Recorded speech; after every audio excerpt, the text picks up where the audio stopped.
Mga kabayan, patuloy ang pagtaas ng tensyon sa gitnang silangan dahil sa nagaganap na pangloob at panlabas na kaguluhan sa bansang Iran. Gayunpaman, binabanta na ngayon ng Iran ang Ukraine. Nagbabala naman ang Turkey na naghahanda na ang Israel para umatake sa Iran anumang oras. Marami na ang mga airlines na nagkakansela ng kanilang mga flight patungo sa Middle East. Naganap ang mga ito sa panahon kung saan ang mga Islamic Revolutionary Guards Corps o IRGC commanders ay palihim na nagpupuslit ng bilyong-bilyong mga dolyares palabas ng kanilang bansa bilang paghahanda sa kanilang pagtakas patungo sa Russia.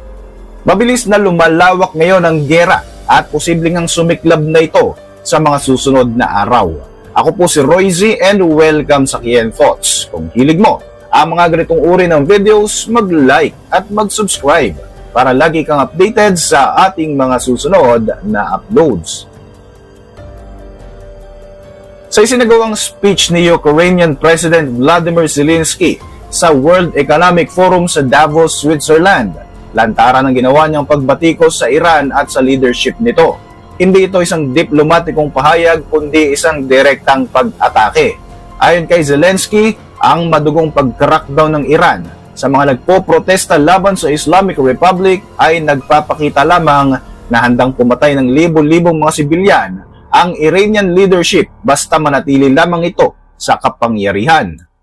Hindi naman kaila na ang Iran ang siyang nagsusupply ng gasolina sa war machine ng Russia simula pa noong sumiklab ang digmaan. At ngayon nga na nasa bingit na ng pagbagsak ang rehimen ni Iranian Supreme Leader Ayatollah Khamenei, nakikita ni Zelensky ang pagkakataon na ito at hindi nga siya nagpapaligoy-ligoy pa. Pag-usapan natin ang crackdown ng Islamic regime. Ang mga numero ay talaga namang nakakalula. Ayon sa isang Iranian engineer, tinatayang nasa 40,000 na katao ang napatay sa mga nakalipas na araw. Disclaimer lamang, mahirap i-verify ang mga numero na ito mula sa Iran. Pero ang mga human rights organization na itinataya ang kanilang buhay para makakuha ng mga accurate na mga data ay sumasang-ayon na ang tunay na numero ay malamang malapit sa 20,000 na mga katao. Bilang comparison, tingnan natin ang giyera sa Russia. Sa Russia, sila ay nawawala ng 30,000 na mga sundalo kada buwan sa Ukraine sa isang full-scale war. Pero sa Iran, mas mabilis pa nga silang pumapatay ng mga sibilyan dahil lamang sa mga ginagawa nilang Iranian crackdown. Bukod dito, hindi bababa sa 10,000 Iranian protesters pa ang inaresto. Ang ilan ay nila mula sa ospital habang ginagamot ang kanilang mga sugat. Ang karamihan naman sa kanila ay nahatulan pa ng kamatayan.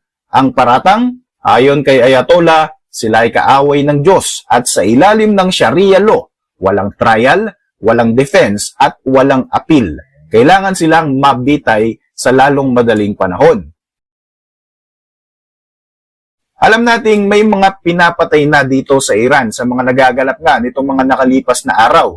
Nangyayari ang mga executions sa labas ng official judicial system ng Iran at pilit itong itinatago sa publiko.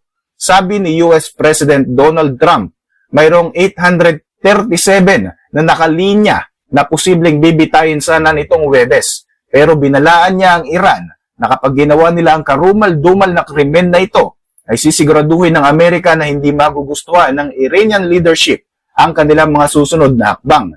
Dito ay pansamantalang sinuspende di umano ang nasabing execution. Ang mga sanctions na ipinataw ng US at iba pang mga kaalyadong bansa sa Iran ay nananatili pa rin. Maging ang mga nakikipagnegosyo sa Iran ay apektado rin sa sanctions na ito. May mga US military assets na gumagalaw na nga patungo sa Persian Gulf, mga carriers, mga fighter jets at iba pa. Marami nagtatanong kung sisimulan na nga ba ng Estados Unidos ang pag-atake sa Iran, kagaya ng ginawa nito sa Venezuela kamakailan lamang. Habang patuloy na nagaganap ang mga kaguluhan sa loob at labas ng Iran, gumagalaw ang US military sa kanilang posisyon. Ang foreign minister ng Turkey ay naglabas pa ng babala. Sinabi niyang may mga senyales na ang Israel, hindi ang Amerika, ang siyang naghahanda para magsagawa ng pag-atake laban sa Iran. Mahalagang maunawaan na ang mga US assets sa Middle East ay hindi lang para manatili sa gitnang silangan para umatake, kundi para maging backup kung sakaling matutuloy ang mga pag-atake ng Israel sa Iran. Kapag inatake ng US o ng Israel ang Islamic Republic, siguradong gaganti ang Tehran gamit ang kanilang mga ballistic missiles. Ito ay gagamitin sa mga US bases o sa Israel at maging sa mga Arab allies. Iyan ang dahilan kung bakit nandoon ang carrier groups, mga destroyer at F-15 para harangin ang anumang gagawing retaliation ng Iran. Dagdag pa sa paglala ng tensyon, karamihan sa mga international airlines kagaya ng Lufthansa, Air France at KLM ang mga nagkansela ng kanilang mga flights. Hindi ito routine maintenance. Ang pagkansela ng mga flights ng mga airlines na ito ay maaaring indikasyon na nabigyan sila ng warning. At mayroong malinaw na pattern ng Trump administration mga kabayan. Kadalasan, ang malalaking airstrike na ginagawa ng bansa na ito ay pagkatapos magsara ang market para sa weekend. So ibig sabihin, posibleng ngayong Biyernes, kung may mangyayari man, pero mas mataas ang posibilidad na aatake ang Estados Unidos o ang Israel laban sa Iran. Tingnan natin ang mga military assets ng Estados Unidos. Ang USS Abraham Lincoln Carrier Strike Group ay papasok na sa Middle East bago mag-weekend. May 3 F-15 Strike Eagle squadrons na rin na nakaabang. May tankers para sa refueling at bukod dito, nandyan ang THAAD Missile Defense System na nakahanda na rin. Ang THAAD ay sadyang ginawa para harangin ang mga ballistic missiles. 8 unit ng ganitong air defense system lang ang meron sa buong mundo at hindi ito gagalawin ng Amerika para lamang sa isang military drill. Pero mukhang nakikita na rin ng ilang Iranian commanders ang posibleng pagsiklab nga ng kaguluhan dahil mayroong ulat na naghahanda na silang tumakas sa kanilang bansa. Sinusubukan nga nilang magpuslit ng bilyong-bilyong dolyares palabas ng Iran para magamit kung sakaling makakakuha sila ng asylum sa Russia. Sa katunayan, nadiskubre na ang halaga ng kamakailang mga transaksyon sa pagitan ng Iran Islamic Revolutionary Guards at ng Russia ay umabot sa 4 billion US dollars. Pero hindi lahat ng perang ito ay napupunta sa mga guards. Ang malaking bahagi na around 700 million dollars ay napupunta sa kamay ni Nakhani at Nabisada. Para maiwasan ng sanctions, inire-rehistro nila ang mga asset sa pangalan ng asawa ni Nabisada na si Zakia. Sa papel, sa kanya nakapangalan ng lahat, ang mga real estate, accounts, pati ang hotel sa Uzbekistan, luxury apartments sa Moscow, at villa sa Turkey.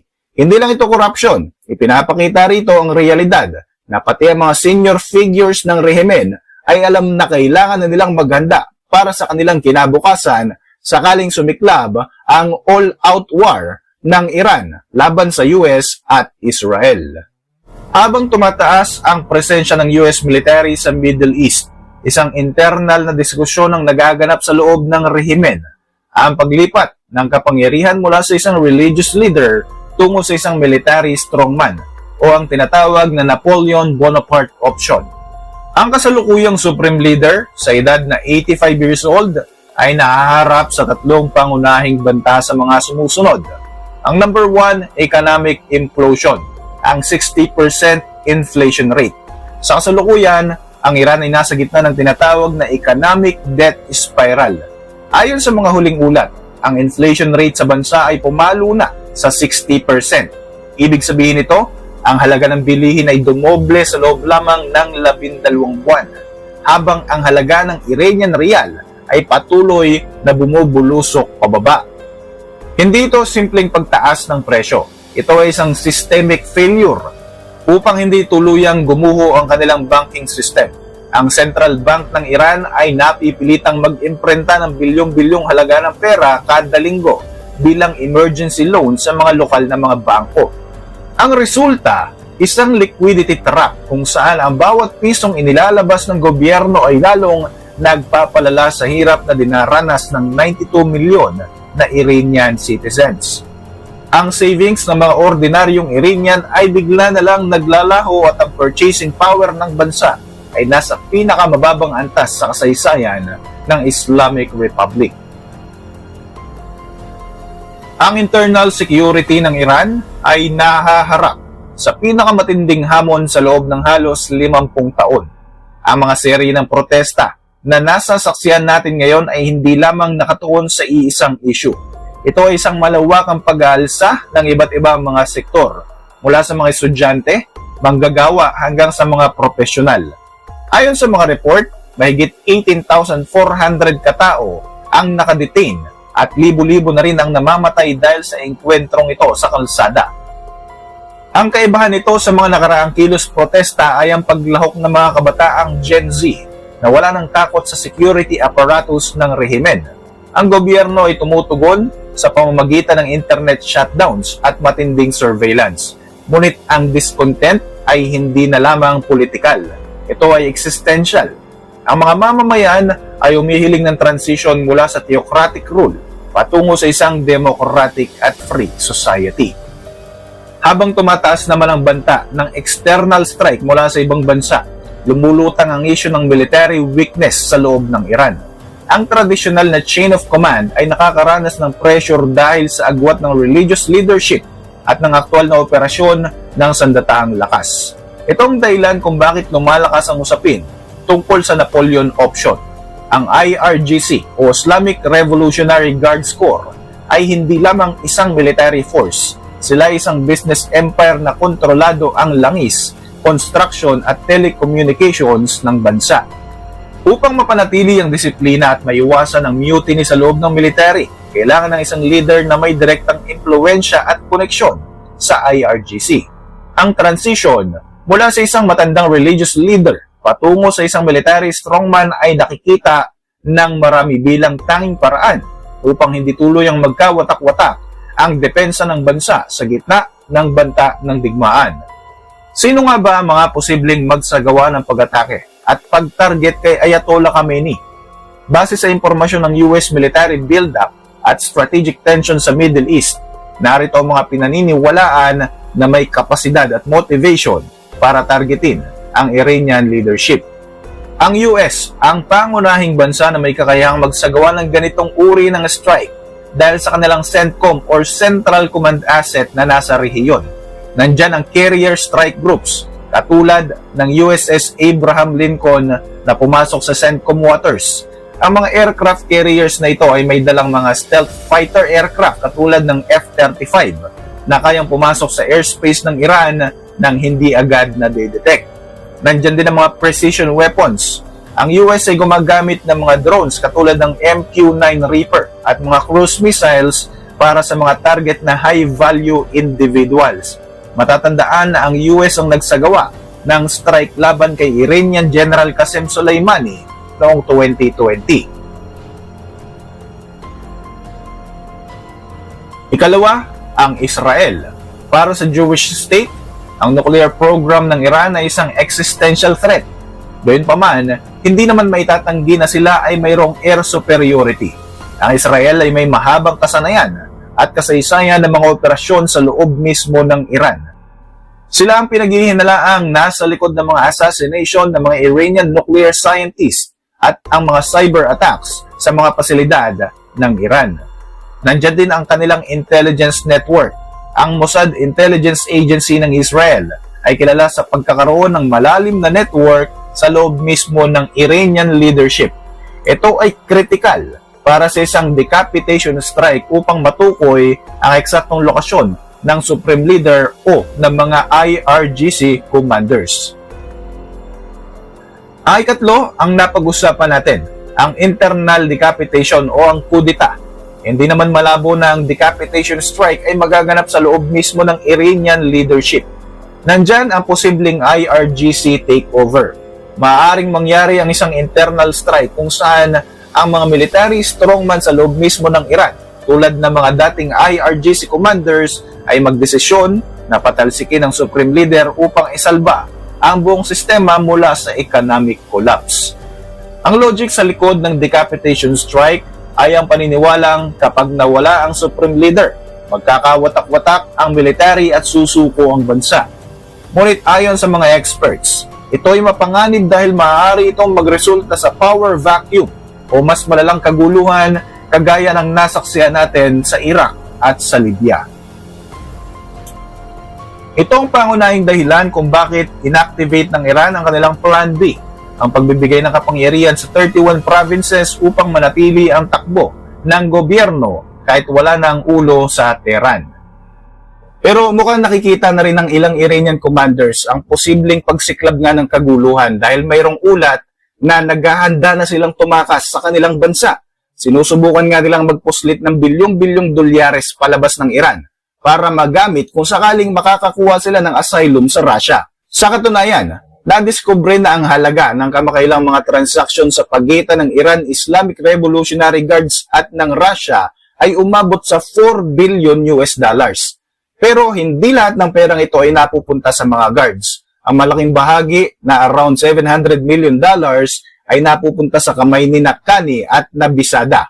Para maiwasan ng sanctions, inire-rehistro nila ang mga assets sa pangalan ng asawa ni Nabisada na si Zakia. Sa papel, sa kanya nakapangalan ng lahat, ang mga real estate, accounts, pati ang hotel sa Uzbekistan, luxury apartments sa Moscow, at villa sa Turkey. Hindi lang ito corruption, ipinapakita rito ang realidad na pati ang mga senior figures ng rehimen ay alam na kailangan na nilang maghanda para sa kanilang kinabukasan sakaling sumiklab ang all-out war ng Iran laban sa US at Israel. Para sa inyong mga reaksyon, mag-iwan lang ng komento sa ibaba ng video na ito. At para manatiling updated sa ating mga susunod na upload, siguruhing mag-subscribe. I-like mo na rin ang ating mga videos bilang suporta. Muli, ako po si Roy Z at maraming salamat sa patuloy na pagsubaybay sa ating channel.